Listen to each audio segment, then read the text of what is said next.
Samantala, tuloy pa rin ang mga aktibidad sa lungsod ng Caloocan ngayong Bonifacio Day. At dahil dyan, may ilang kalsada ang isinara sa trapiko. Muli natin balikan sa Caloocan City ang aming kasamang si Julius Disambron live. Audrey, tama ka nga, no? Sarado pa din yung ilang bahagi dito sa Monumento Circle ngayon pong araw ni Bonifacio. Tuloy-tuloy pa po kasi ang ginagawang programa dito ng pamahalaang lungsod. Matapos po ang wristlining kaninang umaga, muling babalik po ang programa dito anumang oras po mula ngayon. Kaya yung mga motorista po, pinapayuhan natin, lalo na po ng lokal na pamahalaan, na gamitin po muna yung mga alternatibong ruta. Sa abiso po mula sa Caloocan LGU, simula kaninang alas 12:01 hanggang bukas po alas 12:01 ng madaling araw, sarado pa din ang ilang bahagi po ng monumento.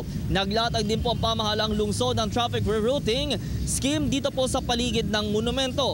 Sa mga motorista pong galing ng EDSA patungong Sangandaan, kumaliwa po lamang kayo sa may A.D. Jesus Street, kanan ng 10th Avenue, kanan sa A. Mabini, palabas po ng Sangandaan. Nagpatupad din ang counterflow scheme sa may paligid po ng Monumento Circle para sa mga sasakyang galing po ng Potrero, Malabon patungong EDSA southbound lane. Para naman sa mga sasakyang galing po ng lungsod ng Maynila, patungo pong monumento, dumaan po lamang kayo sa may A. Mabini Street, kanan ng 10th Avenue, kaliwa sa B. Serrano at kanan po ng EDSA. Abay, mayroon pong nakatalagang U-turn slot sa may tapat po ng Social Security System Caloocan Branch, kung saan po ito'y patungo na po ng area ng Monumento Circle. Sa mga jeep naman po na may biyaheng Malanday Recto o di kaya po yung mga patungo po ng Maynila, dumaan po lamang kayo dito po sa may counterflow area na nakalatag po, nakatalaga po ngayon dito po sa may bahagi po ng Monumento Circle. Kumanan po kayo sa may bahagi po ng A.D. Jesus, kanan po ng 10th Avenue at kumaliwa po sa may area po ng Rizal Avenue patungo ng 5th Avenue, Arpapa o di kaya po ng Abad Santos at dire-diretso na po yan sa may bahagi po ng lungsod ng Maynila. Ayon po sa panayam natin sa alkalde ng lungsod, Oscar Malapitan, nagpatupad sila ng traffic rerouting upang hindi po maabala yung mga motorista ngayong pong Bonifacio Day. Ipinagmalaki din po niya yung development na nangyayari na po dito sa lungsod, kung saan nga po ay unti-unti nang naiibsan ang heavy traffic dito sa Caloocan, lalo na kapag rush hour. Narito po si Mayor Oscar Malapitan.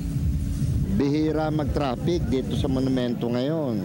Kung mag-traffic man, meron mga road reblocking o lalo na pag nag-road reblocking sa Malabon, naapektuhan ang monumento. Pero dito mismo sa Circle, going to Rizal Avenue, going to Samson Road, walang gaanong traffic dito. Kung meron man, bihirang-bihira.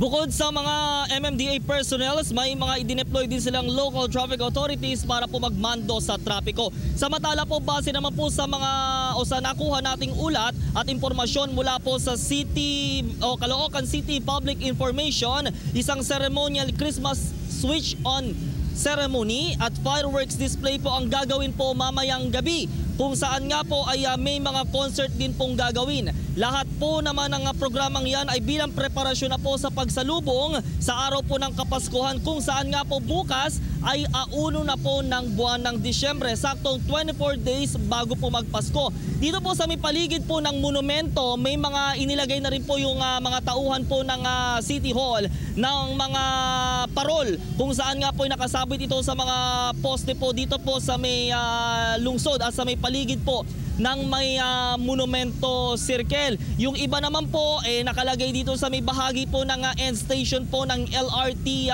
Monumento area, at yung iba po ay nandoon sa may patungo po ng A.D. Jesus at Samson Road. Bilang senyalis na po yan, Audrey, na pagsisimula na po ng simoy ng Pasko.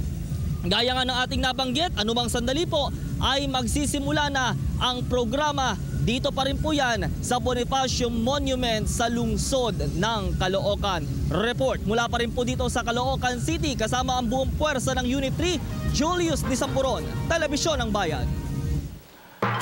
Maraming salamat, Julius Disambron.